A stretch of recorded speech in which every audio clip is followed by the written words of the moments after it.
Bonjour à toutes et à tous, j'espère que vous allez bien. Comme vous l'avez vu dans le titre, aujourd'hui nous allons parler de l'application Raccourci. Dans ma vidéo concernant la batterie, j'avais brièvement évoqué l'application Raccourci, mais ces dernières méritent beaucoup plus qu'un survol rapide. Je remercie Caroline de m'avoir donné l'idée de réaliser cette vidéo. Comme d'habitude, je ne mets pas d'image des étapes intermédiaires pour ne pas compromettre mes informations personnelles. Si vous êtes prêt à visiter avec moi l'application Raccourci, c'est parti. L'interface de l'application Raccourci se présente comme suit. L'onglet tout en bas à gauche est appelé Raccourci avec VoiceOver et permet d'avoir accès justement au raccourci ou d'en créer un. L'onglet au milieu est appelé Automatisation et permet d'en configurer une ou d'avoir accès à la liste d'automatisation. L'onglet le plus à droite est appelé Galerie et permet justement d'avoir accès à une galerie de raccourcis qu'Apple a directement implémenté dans l'iPhone. Cela peut être bien pratique si vous n'avez aucune notion de programmation ou que vous voulez tout simplement ne pas vous casser la tête. Avant de vous apprendre à créer un raccourci ou une automatisation, nous allons d'abord les différencier. Un raccourci est un programme qui se lance sur demande alors qu'une automatisation est un programme qui se lance selon une condition bien spécifique. Pour créer une automatisation, rien de plus simple, cliquez sur l'onglet du même nom puis sur l'option Ajouter une automatisation située tout en haut à droite de l'iPhone. Vous allez arriver sur un écran présentant une liste d'options, sélectionnez l'option qui déclenchera l'automatisation. Avant de passer à l'écran suivant, je tiens à vous informer qu'il existe deux types d'automatisation, les automatisations personnelles et pour la famille. L'automatisation personnelle ne s'appliquera que sur votre iPhone ou à défaut sur tous vos appareils connectés au même compte iCloud. Sur l'automatisation pour la famille, c'est en fait pour la maison et permet de faire des actions automatiquement avec des accessoires connectés pris en charge. Pour petit rappel, les standards de domotique pris en charge par les appareils Apple sont Matter et HomeKit.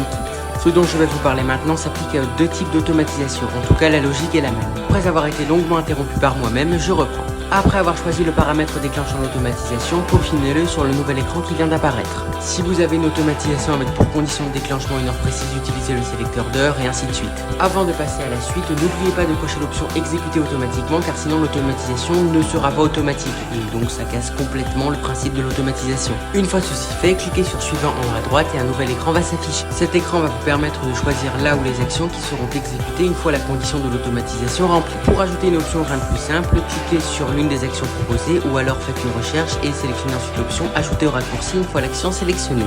Une fois le programme terminé, vous n'avez plus qu'à cliquer sur OK et l'automatisation est créée si vous êtes sous iOS 17. Si vous êtes équipé d'iOS 16, un nouvel écran va s'ouvrir et c'est sur ce dernier que vous pourrez déterminer si l'automatisation est bel et bien automatique ou non avec l'option demander avant d'exécuter. Après avoir désactivé l'option demander avant d'exécuter et confirmer que vous voulez bel et bien effectuer cette action, cliquez sur OK tout en haut à droite et votre automatisation sera créée. Maintenant que nous savons créer une automatisation, nous allons apprendre à créer un raccourci. Pour créer un raccourci, il faut se rendre dans l'onglet du même nom et cliquer sur le bouton créer un raccourci situé tout en haut à droite de l'iPhone. Une fois l'éditeur de raccourci ouvert, pour ajouter une action, cliquez sur le bouton rechercher une action, tapez le nom complet de l'action ou un nom générique et ensuite sélectionnez l'action qui vous intéresse et faire ajouter au raccourci. Répétez l'action autant de fois que nécessaire afin d'aboutir votre raccourci puis cliquez sur OK tout en haut à droite. Avant d'insulter l'application raccourci d'Apple, assurez-vous de plusieurs choses si votre raccourci ne marche pas. Dans un premier temps, assurez-vous que toutes les actions nécessaires à l'exécution du raccourci soient bien intégrées dans le programme car un oubli est vite arrivé.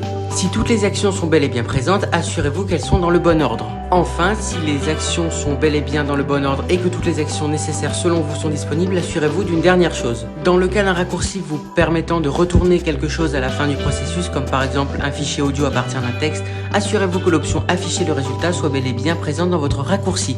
Si tel n'est pas le cas, le raccourci ne fonctionnera pas car vous avez demandé à l'iPhone de faire le calcul mais vous n'avez pas demandé d'afficher le résultat. C'est comme si vous tapez un calcul sur votre calculatrice mais que vous n'appuyez pas sur la touche entrée. Prenez bien garde à ce genre de choses, l'iPhone est comme un enfant de 5 ans sur ce domaine, on doit tout lui dire. Si vous appuyez de façon prolongée sur l'icône du raccourci que vous venez de créer, vous pouvez vous rendre compte qu'un tiroir va s'ouvrir et que vous pouvez effectuer plusieurs actions avec ce dernier. La première option est appelée modifier, permet comme son nom l'indique de modifier le raccourci, comme par exemple corriger une erreur ou rajouter de nouvelles fonctions. La deuxième option est appelée renommer, je ne pense pas qu'il soit nécessaire de vous indiquer à quoi elle sert. La troisième option est appelée détail et est en fait les paramètres avancés du raccourci. Dans cette section, vous pourrez par exemple déterminer si le raccourci s'affichera ou non sur l'Apple Watch, s'il est utilisable en mode verrouillé ou s'il doit apparaître dans la feuille de partage. L'option suivante est appelée partager, je ne pense pas qu'il soit non plus nécessaire de vous indiquer à quoi elle sert. Votre destinataire qui recevra le raccourci recevra en fait un lien iCloud. Pour télécharger le raccourci que vous lui avez envoyé, il lui suffira de cliquer sur le lien iCloud et de faire rajouter le raccourci. Comme vous l'avez compris, si le lien est un lien iCloud, cela ne fonctionne qu'avec les appareils Apple. L'option dupliquer permet de créer une copie du raccourci. Cela peut être utile par exemple si vous essayez d'améliorer le raccourci mais que vous avez peur de le rendre non fonctionnel.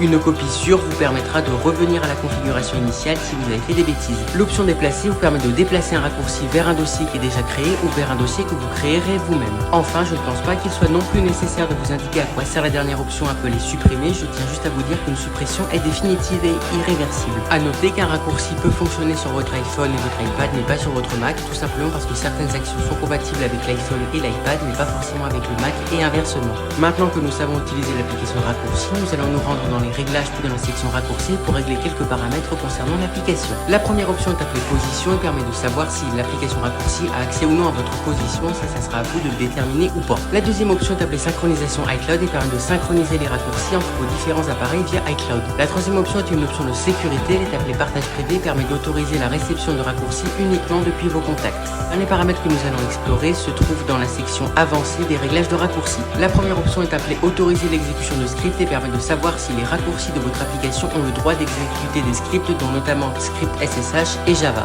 Les trois dernières options dont nous allons parler sont liées au partage et à la suppression de grandes quantités de données.